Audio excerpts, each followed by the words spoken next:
E pra të nderuar miqtë e mi, ja ku po ritakohemi sërish së bashku në kanalin Monitor TV për të komentuar banorët e Big Brotherit, për të komentuar Big Brotherin dhe për të komentuar lëvizjet e tyre që në natën e parë.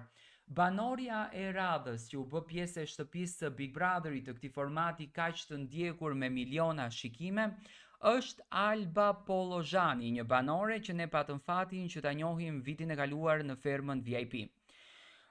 Sa është Alba e përgatitur për të qenë pjesë e një formacioni të këtill? Unë mendoj që Alba është shumë e përgatitur, sepse vitin e kaluar mësuam që Alba Pollozhani di ta njeh mirë veten, di të krijoj mirë audiencën dhe di ta njeh mirë lojën deri në momentin kur Albën e gjuajtën edhe me ujë dhe nuk pati asnjë lloj reagimi dhe qetësia e Albës, vetbesimi i Albës i acaronte banorët dhe mendoj që të njëjtën strategji dhe të njëjtën lojë Alba nëpërmjet provokimit do ta ketë edhe në Big Brother VIP Kosovën.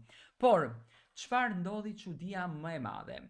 Alba ishte e dashura e Lim Hotit, një banorit i cili përflitej në fakt që do të ishte pjesë e formacionit të Big Brother, përflitej që do të ishte pjesë e formatit të Big Brother VIP Kosovës.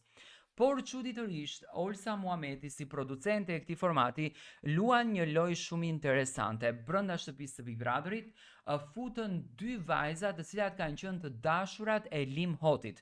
Domethënë Bia Khalifa ishte dashura e Limit dhe Alba Pollozhani ishte e dashura e Limit.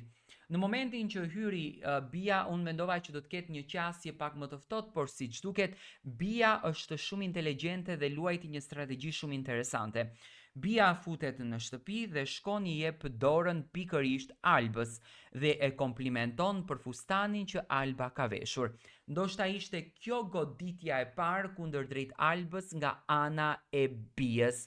Tani publiku pyet dhe me të drejtë pyet, a do t'jetë Limi pjesë e produksionit të Big Brother dhe a do të futet Limi si banor në shtëpinë e Big Brother VIP Kosovës?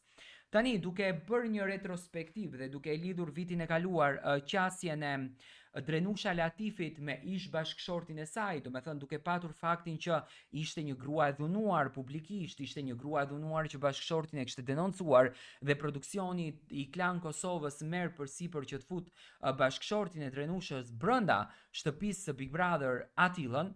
Mendoj që e njëjta strategji për të krijuar një shikueshmëri shumë të madhe do të ndodhen edhe me Lim Hotin dhe me Alba Pollozhanin dhe me Mia Khalifën, ku do me thënë kjo treshja e komentuar do t'jenë në qendër të vëmendjes për lëvizjet e tyre. Dua të marr mendimin tuaj, e shikoni ju Limin si banor të këtij spektaklit? Unë për veten time në vazhdim e shikoj.